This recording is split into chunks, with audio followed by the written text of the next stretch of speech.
than the initial notice that had two bills. The only bill we will consider today is Senate Bill 193, Career Development Plans.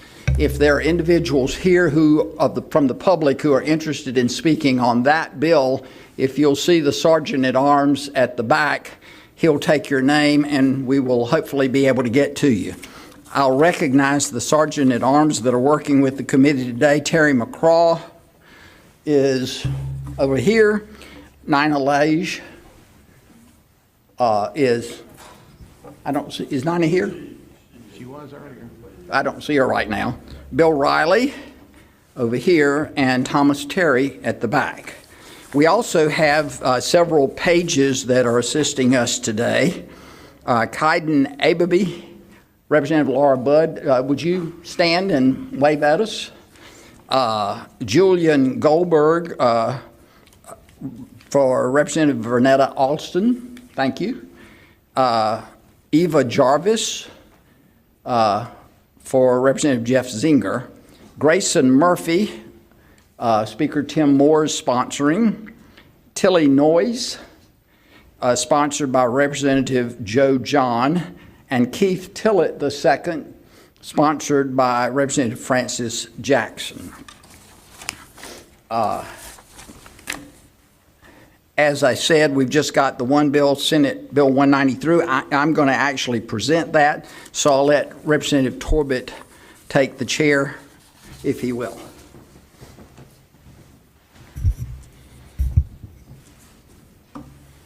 Thank you, Chairman Blackman. I believe there was an amendment present. Do you wish to have the amendment brought forward at this time?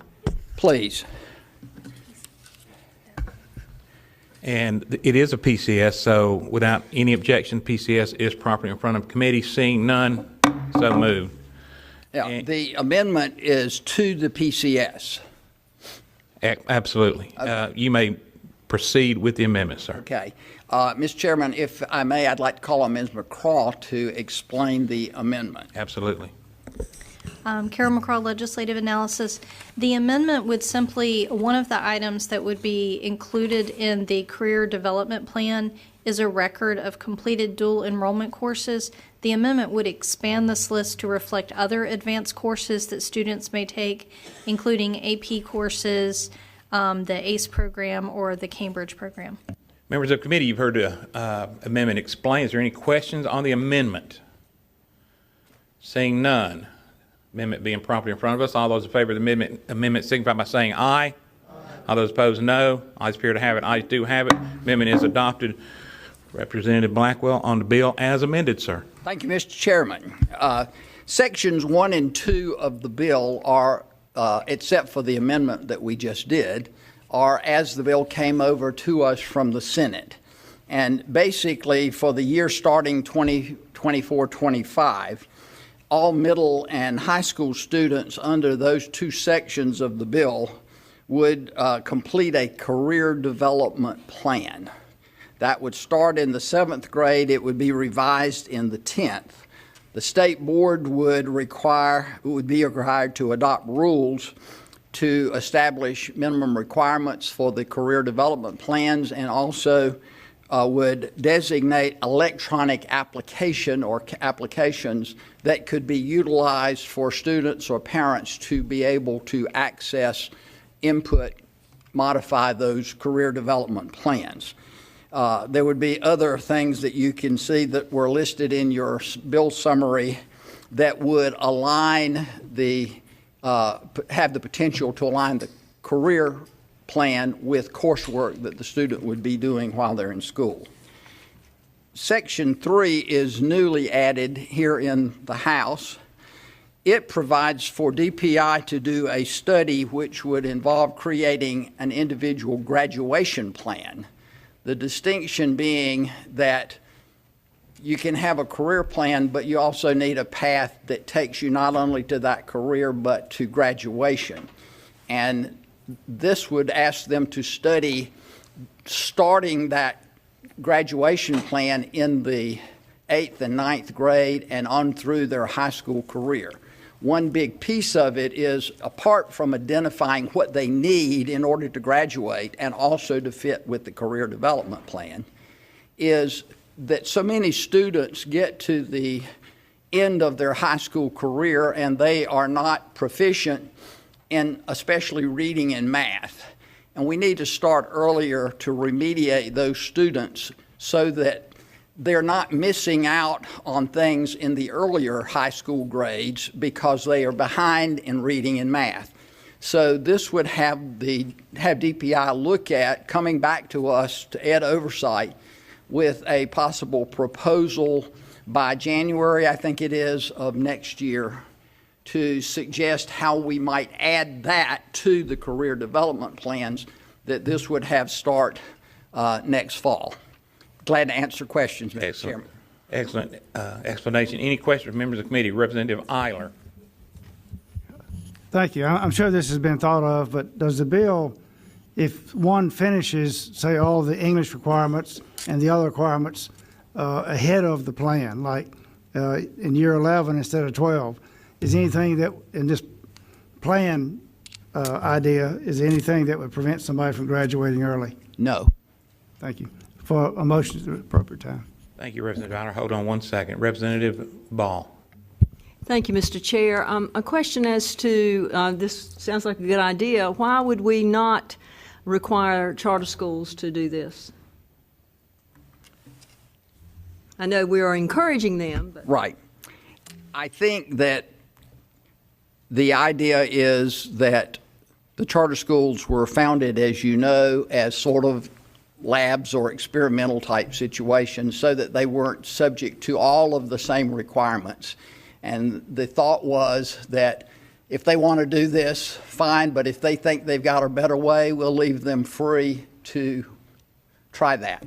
If we come up with a plan that we are persuaded by in January, this provision could be altered to include them at that point.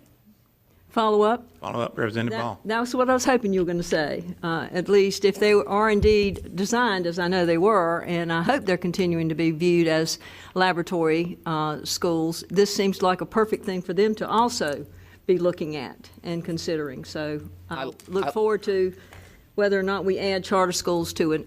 I love it when I can say things that you like. Thank you. Thank you, Representative. That was a challenge. Representative Budd. This is going to be hard to follow up on. So, again, I think this is a good idea. I think this is fairly well thought out, but I did have a question in terms of practical application. Currently, a lot of our high schools have several hundred students per guidance counselor already. For example, Butler High School in my district has approximately 283 students to every guidance counselor, and Representative Biggs was horrified to find out that he had in one of his schools 429 students to a guidance counselor. So my question is there anything that we have looked at in the budget with how we're going to pay for this? Because I think we're going to need more people to actually make this work. Because guidance counselors now are already in charge of course selection, compliance with IEPs, crafting IEPs, 504s, the list goes on and on. So my question is, how do we practically envision this actually working for the benefit of the students the way you envision? An excellent question, Representative Budd. And it's because of that question that this has been planned as a study. And one of the assignments, if you will, to DPI in the study is to consider resources needed for guidance counselors or other qualified school personnel to assist students in creating and updating the plans and to ensure that they are selecting courses that are needed. That's one of the things that we want to study is how do we do that with the existing personnel that we have? Do we need to add personnel? Are they the same guidance counselors or is it a different kind of person? To what extent can some of this be done with software that is supervised by education personnel? So that will, I hope and trust, be covered in the study that we're asking to be done. Any additional questions on the bill? Seeing none, do we have any members from the audience signed up wishing to speak on the bill? None. Thank you. We're at that point. Representative Eiler, you're recognized. Thank you, Mr. Chairman. I move for a federal report for Senate Bill 193 As amended, rolled into. The PCS, therefore, as amended, rolled into a new PCS and referral to rules. And unfavorable to the original. All right, members, you've heard the motion. The motion is properly in front of committee. All those in favor of the motion signify by saying aye. Aye. All those opposed, no. Ayes appear to have it. Ayes do have it. Bill is adopted. And before I relinquish the gavel back to Mr. Chairman, I would like to say a hearty hello to his family visiting from Texas today. I know, yeah, exactly. I would say go Longhorns, but I just can't go there. Okay, so anyway, glad to see you all. And Representative Blackwell, you done good. You done good. So I'll relinquish the gavel. Family or on the bill? On the family, not so much on the bill. But. You want to go ahead and adjourn this, that's it. All right, members of the committee having no further business in front of committee, meeting is adjourned.